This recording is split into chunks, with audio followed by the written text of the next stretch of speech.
दोस्तों, सत्यता में आधारित कहानी है। इसको भूतनी का खूनी बदला भी कह सकते हैं। ये कहानी सुनकर आप 100% डर जाओगे। यह कहानी मैंने अपने गांव के एक बुजुर्ग से, जो कोलकाता में काम करते थे, उनसे सुनी थी।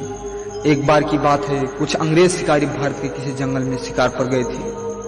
उस जंगल के बाहर एक डाक बंगला था, पर उसमें पहले से ही कोई बड़ा अंग्रेज अधिकारी ठहरा हुआ था। आज तो इन अंग्रेज शिकारियों को जंगल के बीच बने एक पुराने डाक बंगले में रुकना पड़ा। इस डाक बंगले का रखवाला अपने परिवार के साथ रहता था और डाक बंगले में रुकने वाले लोगों की सेवा करता था।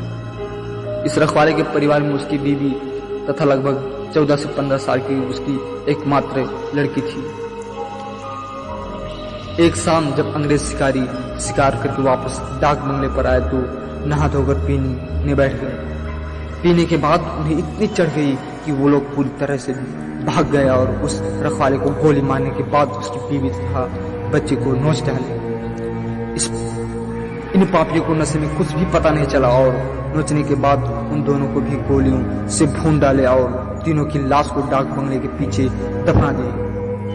ये बात आई गई रह गई। अंग्रेज ने फिर कुछ दिन के बाद वहां कैलाश नामक एक नया सेवक रख दिया।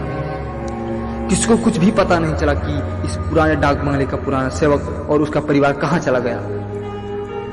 एक बार की बात है कि नया सेवक कैलाश रात को गेट बंद करके सोया हुआ था।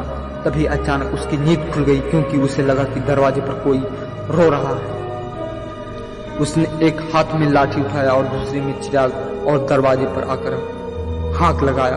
कौन है, इतनी रात गए कौन दरवाजे पर रो रहा है? उसने देखा कि एक किशोरी दरवाजे पर बैठी रो रही है।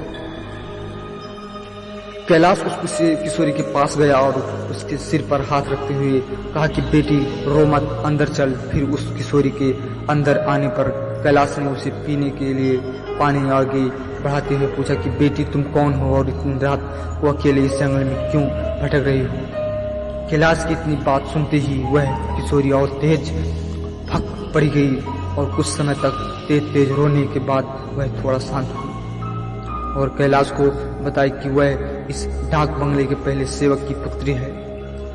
फिर उसने यह भी बताया कि कैसे 4 से 5 अंग्रेज शिकारियों ने उसके पिता और मार डाला और उसके बाद उसके तथा उसकी माँ की आबरू को नोच डाला। फिर कैसे उसकी माँ तथा उसको भी गोलियों से भूनने के बाद डाक बंगले के पीछे दफना दिया। उस किशोरी की इतनी बातें सुनते ही कैलाश पूरी तरह सहम गया, पर निडरता दिखाते हुए पूछा कि ऐसे कैसे हो सकता है? अगर तुम मर गई हो तो मेरे सामने कैसे बैठी हो? कैलाश की बात सुनते ही वह लड़की अचानक गायब हो गई और कैलाश कुछ समझ पाए इससे पहले वह उस कमरे में के दीवार पर उल्टी टहलती नजर आई। कैलाश यह नजारा देखकर पूरी तरह से सहम गया। फिर अचानक वह लड़की आकर कैलाश के सामने बैठते हुए बोली कि काका आप डरिए मत, मैं आपका कुछ भी बुरा नहीं करूंगी। धीरे धीरे कैलाश का डर जाता रहा और उसने अपने मस्तक पर आई पसीने की बूंदों को गमछे से पोंछ लिया। फिर उसी रात को उस लड़की ने वह जगह दिखाई जहां उन तीनों को दफनाया गया था। कैलाश ने कुदाल से खोदकर उन तीनों की अस्थि पंजर को निकाला। फिर कैलाश ने उस किशोरी से वादा किया कि वह उन अंग्रेज शिकारियों के खिलाफ कोर्ट जाएगा और किशोरी को इंसाफ दिलाकर रहेगा। कैलाश की बातें सुनकर वह किशोरी रोते हुए बोली कि काका आपको कुछ नहीं करना है, बदला तो मैं लूंगी, बस आप मेरी थोड़ी सी मदद कर दें। फिर क्या?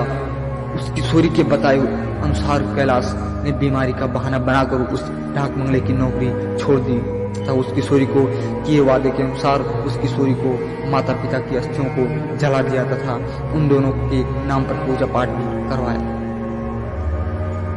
उन दोनों की मुक्ति हो गई, पर लड़की ने कहा है अनुसार कैलाश ने न लड़की के अस्थि पंजर को जलाया और न ही उसके क्रियाक्रम के लिए कोई अनुष्ठान पूजा पाठ ही किया, क्योंकि किशोरी ने कहा था कि अगर उसके लिए भी पूजा पाठ हो गई तो वह भूतनी से मुक्त हो जाएगी और फिर उन दरिंदों के बदला नहीं ले पाएगी। समय बीतता गया और अब उस डाक बंगले में कोई नया सेवक आने को भी तैयार नहीं होता, क्योंकि कैलाश वहीं आसपास मंडराता रहता था और नए आने वाले सेवक को भूती ही कहानी सुनाकर भगा देता। कभी कभी वह किशोरी भी अपनी भूती ही कारनामे से आने वाले नए सेवक को 9-2-11 कर देती। पर उस बंगले पर शिकारियों का आना जाना कम नहीं हुआ। वे आते और खुद ही अपनी व्यवस्था करते, पर जो अब आता वह वापस नहीं जाता, क्योंकि उस डाक बंगले में ठहरने वाला हर अंग्रेज शिकारी उस लड़की की शिकार हो जाता। कभी कभी तो ऐसा होता कि वह लड़की किसी अंग्रेज शिकारी को अपनी लड़कों झटकों में फंसाकर उस डाक बंगले में लाती और रात को अपनी असली रूप में आ जाती और डराकर उस अंग्रेज को मार डालती और उसका खून पी जाती। यह क्रम चलता रहा और उस डाक बंगले में मरने वाले अंग्रेज शिकारियों की मौत रहस्य ही बन रही गई। अंग्रेज अधिकारियों के लाख कोशिश के बावजूद न हत्यारा पकड़ में आया, न और नहीं मरने वाले अंग्रेज अधिकारियों की मौत का कारण पता चलता। धीरे धीरे ये खबर आसपास के क्षेत्रों में अंग्रेज शिकारियों आदि में फैल गई कि पुराने डाक बंगले में ठहरने वाले हर किसी शिकारी की रात होती है पर वह दूसरे दिन का सूरज नहीं देख पाता। 2-3 वर्ष बीते और अब डाक बंगला खंडर हो गया, क्योंकि अब किसी में भी हिम्मत नहीं थी कि वहां ठहरे। आखिर किसको अपनी जान की परवाह नहीं होती। पर वह किशोरी भूतनी जो अब युवती बन गई थी, उसी डाक बंगले में रहकर अपने हथियारों का इंतजार करती। दिन में उधर जाने वाले आने वाले लोगों को उसका एहसास हो, क्योंकि वह बराबर रोती रहती पर किसी को दिखाई नहीं देती। एक बार की बात है कि वह युवा भूतनी उस जंगल में रह रहे एक युवा भूत तथा युवा भूतनी के संपर्क में आ गई। ये दोनों आदिवासी थे और जंगल में लकड़ी काटते समय किसी अंग्रेज शिकारी के शिकार बन गए थे। युवा भूतनी उन दोनों को लेकर शहर की ओर निकल गई। युवा भूतनी उन दोनों भूतनी के साथ शहर में घूम कर अपने हथियारों की तलाश करती रही। 203 दिन की मेहनत के बाद ही वह अपने हथियारों को पहचान ली। एक दिन वह शाम के समय खूबसूरत युवती बनकर उनमें से एक हत्यारा अंग्रेज शिकारी के घर गई। घर पर उस अंग्रेज के सिवा कोई नहीं था। फिर उसने खूब लटके झटके दिखाए और उस अंग्रेज को अपनी सुंदरता में फांस लिया। रूप लुभान हो तो अच्छों को फंसने में देर नहीं लगती। योजना के अनुसार वह दूसरे दिन भी उस अंग्रेज से मिली। फिर उसे पूरी तरह विश्वास में लेने के बाद एक दिन कही कि क्यों नहीं हम लोग शिकार पर चले। अंग्रेज ने कहा कि अच्छी बात है, मेरे कुछ मित्र शिकारी हैं, उन्हें भी लेकर चलते हैं। फिर क्या था, उस युवती भूतनी ने उस अंग्रेज से कहा कि मेरी एक और सहेली है, वह भी बहुत खूबसूरत है और शिकार पर जाना पसंद करेगी। फिर दूसरे दिन उस युवती भूतनी ने अपने साथ आए दूसरी युवा भूतनी उस अंग्रेज शिकारी को मिलवाया।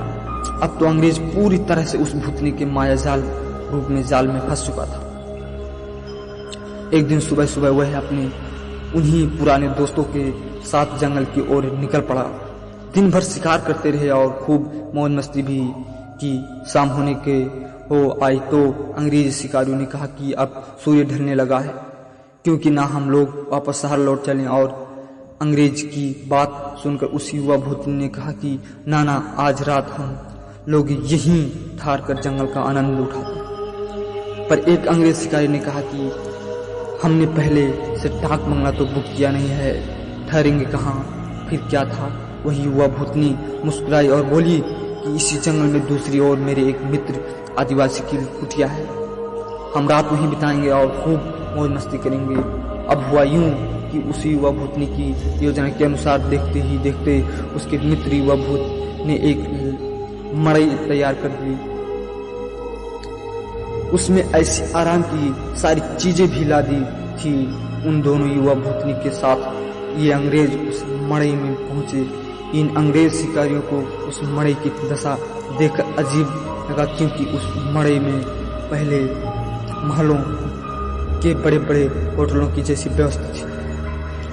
रात को पार्टी शुरू हुई था। साथ ही अंग्रेज अधिकारियों की सिट्टी पिट्टी गुम होने ही, क्योंकि पहले तो उन दोनों युवा भूतनी जो देखने में बहुत खूबसूरत लग रही थी, अचानक बहुत ही डरावनी रूप बना ली। ऐसा रूप जिसे देखते ही अच्छे की पैंट गीली हो जाए। फिर क्या था, उन भूतनियों ने गिलास में खून भर कर लाकर उन अंग्रेजों को पिलाना शुरू कर दिया। किसी अंग्रेज की हिम्मत ही ना थी कि वह ना करे, क्योंकि सब पूरी तरह से डरे हुए थे और कांप रहे थे। अचानक आदिवासी युवा भी विकराल रूप में आ गया और अचानक उछलकर पास के एक मोटे पेड़ की मोटी शाख को उछालकर इतना जोर से खींचा कि चर की आवाज के साथ वह मोटी शाख टूट गई। उसके बाद वह विकराल भूत उन अंग्रेज शिकारियों में से एक को पकड़कर पैर के नीचे दबाकर देखते ही देखते चीर दिया और उसके खून को पीने लगा। उसका खून पीता देख दोनों भूतनियों ने भी लंबी लंबी विकराल जीभ निकालते हुए खून पीने में उसका साथ देने लगी और साथ ही अपने बड़े बड़े नाखूनों से उसका शरीर जगह जगह से चीरने लगी। उस युवा भूतनी ने तो भयानक आवाज निकालते हुए दौड़कर एक दूसरे अंग्रेज शिकारी के पास पहुंची और उसकी आंखों में अपने विकराल भयावह भाले जैसी नाखों को डालकर उसकी दोनों आंखों को निकाल कर खा गई। इसके बाद उन तीनों भूतनी भूत एकाकर सभी अंग्रेज शिकारियों को मार डाला। दूसरे दिन उन अंग्रेज की खोज में गए अंग्रेज अधिकारियों को उनकी ऐसी विभत्स लाशें मिली जो देखने में बहुत ही भयावह लग रही थी। उनको ऐसा नोचा गया था कि लगता था कि वह किसी मनुष्य का या जानवर का काम नहीं है। नहीं तो हो सकता है कैलाश को तो सब कुछ पता था, पर वह किसी को कुछ नहीं बताया। फिर एक दिन समय निकालकर गोपनीय रूप में से कैलाश ने उसे युवा भूतनी के कंकाल को भी जला दिया तथा उसकी मुक्ति के लिए एक पूजा करवा दी। यह एक काल्पनिक कहानी आपको लगती है, पर यह सत्यता में आधारित है। उन लोगों के लिए जो अपनी शक्ति संबंधों का नाजायज फायदा उठाते हैं, गलत कार्यों को अंजाम देते हैं और उन्हें लगता है कि कोई उनका बदला पाल बाका भी नहीं कर सकता। हमेशा वैसा ही कार्य करें जैसा आप दूसरों के साथ अपने तथा अपनों के प्रति चाहते हैं।